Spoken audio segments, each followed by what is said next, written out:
53 people and about 9 different boats. Something big. Doing a derelict crab pot roundup, focusing on lost crab pots. You got something there, coming onto your right. Go ahead, throw it 12 o'clock.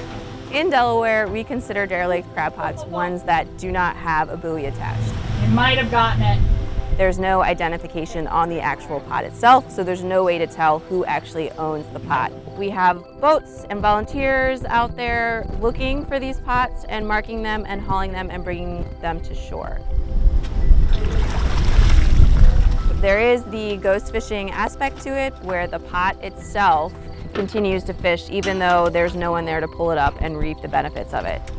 The animals in there, they die and then they serve as bait for future animals. There's a couple of crabs in the bottom.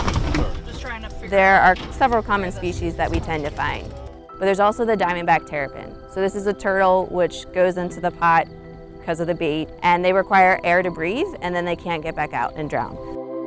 So it kind of impacts the populations of fish species that are going on. The other reason is they can be a navigational hazard. So in some areas where the water is low and a boat runs over them, they can wrap around the prop and cause all sorts of headaches for boat owners. there's something off the bow. We are targeting pots that don't have any buoy, they're not being fished, they're basically dead in the water. There's markers over here, I think. You see them? Okay. Yeah, they got the research buoy on them. It starts out with a set of boats who go out and find the pots themselves. So they use the side scan sonar systems. So they go and they retrieve them with grappling hooks and they put a mark buoy that says UDEL Research. So then we are going and collecting the markers. They get buried because of the tides and the water, and they slowly sink down and you can't really see them unless you have specialized equipment like side scan sonar. It attaches to the boat and it sends sound waves down to the bottom. They ping back and they get a picture of the bottom.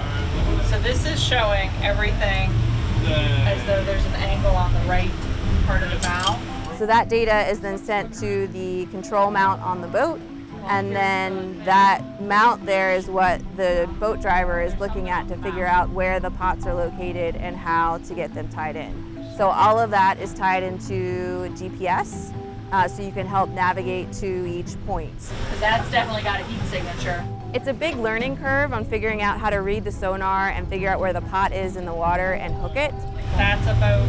It's a lot of listening and coordinating with the person navigating the boat. 1 o'clock. Once we got our system and we realized where everybody was best suited on the boat, we used that to our advantage. And it made things a lot easier, a lot smoother, and we just kind of hit the water running, so to speak, yeah. So we caught about 14 pots today, so that was really good. And we're not even done yet. That is a big one. People don't really expect how muddy this whole effort is. Oh, there's a couple nice crabs in there. And then once they're in the boat, we collect data. Number of funnels? 1, 2, 3, 4, 5, 6. So that's one dead female. This data helps to inform the ghost fishing, so what other fish species have been caught. A couple of live crabs. And then they come back to shore. They are cleaned with power washers, and then they're set into 2 separate piles. One pile of ones that can be reused as is, and folks, volunteers, are welcome to take them and use them themselves or give them to friends.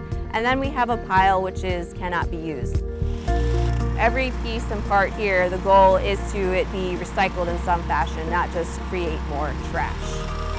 The really cool thing about this project and why partnerships work is because it goes from the research phase of using side scan sonar and how to use that technology and putting it into practice, which is where DNREC really comes in, is using all the lessons learned that we have through this project and applying them to everyday jobs and positions. And you get to help the environment.